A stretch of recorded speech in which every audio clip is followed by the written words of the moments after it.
2019 Renault Mégane RS 280 car review. It can be a front-drive hatchback having a more powerful version on the Alpine's engine. RS symbolizes Renault Sport.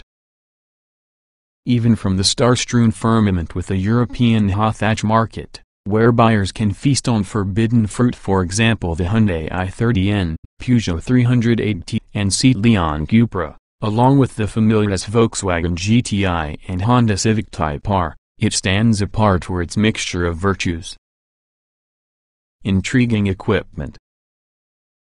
The Mégane sits on Renault-Nissan's common module family CMF architecture, meaning it's distantly in connection with the Rogue and Rogue Sport crossovers. That brings a comparatively unsophisticated torsion beam rear suspension, but Renault has added a rear steering system to sharpen responses. At the front, a normal Mégane's struts are already given new Perfo hub knuckles similar in principle towards the Revo knuckle in the old, non-U.S.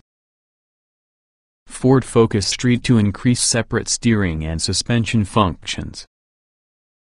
The dampers are passive in lieu of adaptive, however they incorporate hydraulic bump stops which use fluid in lieu of conventional rubber to help you control responses on the limits of travel. A 6-speed manual gearbox is standard, that has a 6-speed dual-clutch automatic offered being an option. The car we drove had the stick. It also had the optional cup pack, which a limited slip differential and firmer suspension settings. The previous generation Mégane RS used a turbocharged 2.0-liter inline 4, but this switches to your smaller and much more advanced 1.8-liter unit.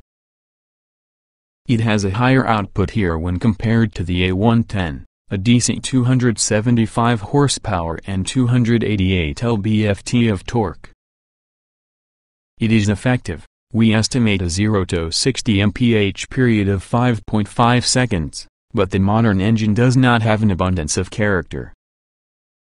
The RS pulls not easy to its 6,250 revolutions per minute limiter, but also in a workmanlike manner and with no savage enthusiasm on the Civic Type R's boosted 2.0-liter. The Renault's throttle response isn't sharpest either, by incorporating low-down lag plus the sense that messages require a beat to go between the accelerator pedal and also the engine's brain. Yet there is not any doubting the effectiveness from the overall package, plus the RS delivers speed through an appropriately French volume of insouciance. Unlike many high-output front drivers, if you don't sense with the Renault being forced to fight for traction. The primary chassis tuning is soft for any car with this type, and also the clever front knuckle shows that even on rough surfaces there is no sense torque steer under hard acceleration. The steering is usually felt twitching as torque quest for grip over the front axle, however the car sticks to some chosen line. Under higher cornering loads the limited slip differential starts that can help out, giving the RS impressive effectiveness against pow and understeer for just a front-wheel drive car. The chassis sticks hard, and adhesion levels are balanced front to rear. Driven for the edge of adhesion, the RS will need directional advice through the throttle without feeling twitchy or ragged. The steering is direct and quick, spinning through just 2.2 turns lock to lock. There is strong self-centering as well as a solid weight, although limited feedback reaches the leather and microfiber wrapped tire. The rear steer system works its invisible magic, sharpening low-speed turning but additionally improving high-speed stability. Unlike previous Renault Sport models, which are never below raw, the Mégane 280 is definitely an accomplished cruiser. Despite having less adaptive damping, the Mégane proves remarkably good at reacting appropriately to several situations. The softish springs and clever dampers deliver impressive compliance over choppy surfaces. However, if bigger loads bring the hydraulic bump stops into play, in addition, they reveal an iron fist somewhere inside the velvet glove.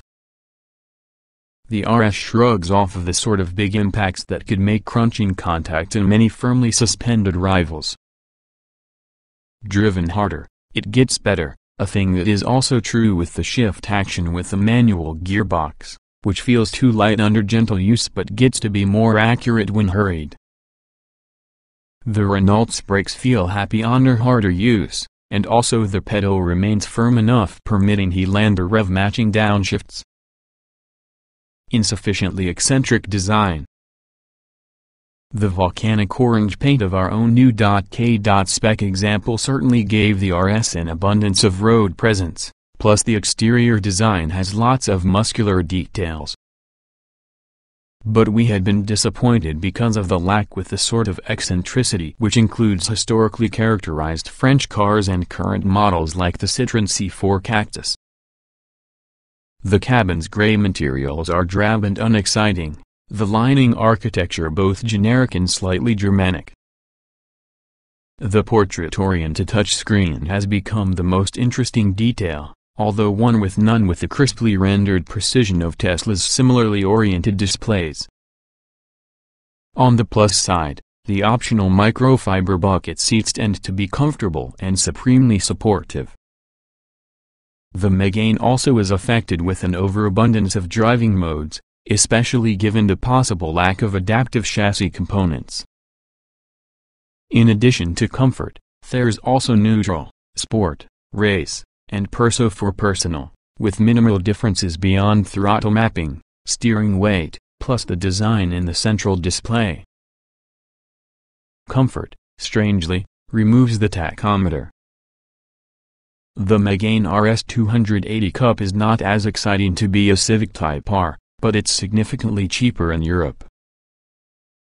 And Renault isn't done exploring this segment. The company just launched a 300 horsepower RS Trophy version designed to close some from the thrill deficit. And if the two previous generations of Mégane RS are any guide, there will be an even sportier version that can attempt to retake the front-wheel drive Nürburgring lap record currently held through the Civic Type R. It is really a battle well watched from afar but interest.